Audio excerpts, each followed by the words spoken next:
안녕하세요. 서울 강남역에 위치한 청담인 한의원 원장 한의학 박사 안상원입니다.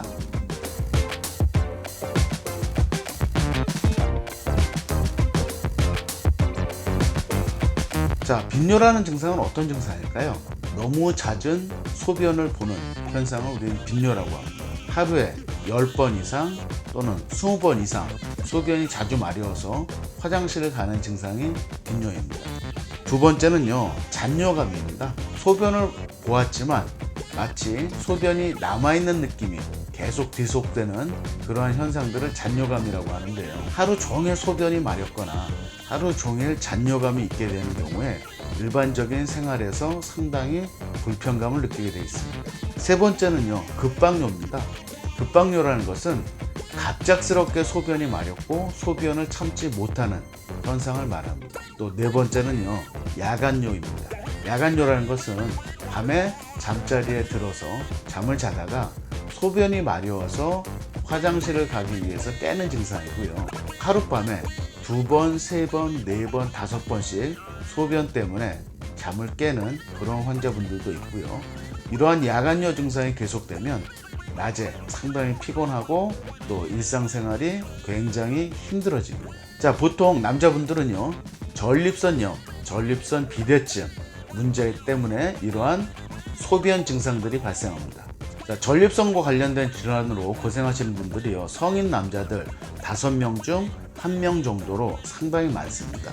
자, 90% 이상은요, 세균성 염증이 아니고 만성 비세균성 전립선염으로 알려져 있기 때문에요, 우리가 비뇨기과에서 처방받는 항생제나 알파 차단제 또는 소염 진통제를 3개월, 6개월, 1년 이상 복용해도 이 소변 증상이 잘 개선되지 않는 경우들이 많습니다.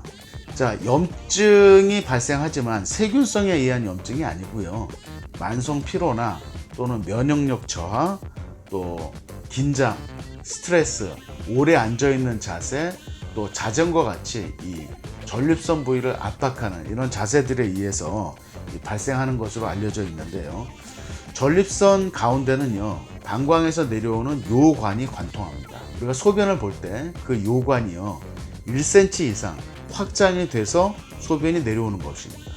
그런데 전립선이 경직되어 있는 경우에는 이 소변이 잘 내려오지 못하는 경우들도 있고요, 또 방광에 소변이 약간 차 있기 때문에 소변이 자주 마렵고 또 잔뇨감이 발생하고 또 급박뇨나 야간뇨가 발생하는 것으로 알려져 있습니다. 자, 그렇기 때문에 우리가 이 전립선이 문제가 있어서 소변 증상이 나타나는 환자분들한테 평상시에 걷기 운동하세요, 또 등산하세요, 반신욕하세요, 또 토마토 많이 드시고요, 딱딱한 의자에 오래 앉아 있지 마세요 라고 말씀드리는 건 바로 전립선을 이완시키기 위한 노력들입니다. 또 한 가지는요, 전립선에서는 전립선액이라는 게 생성이 되는데요, 우리가 보통 남자분들이 사정할 때 사정액의 20%에서 30%는 이 전립선액입니다.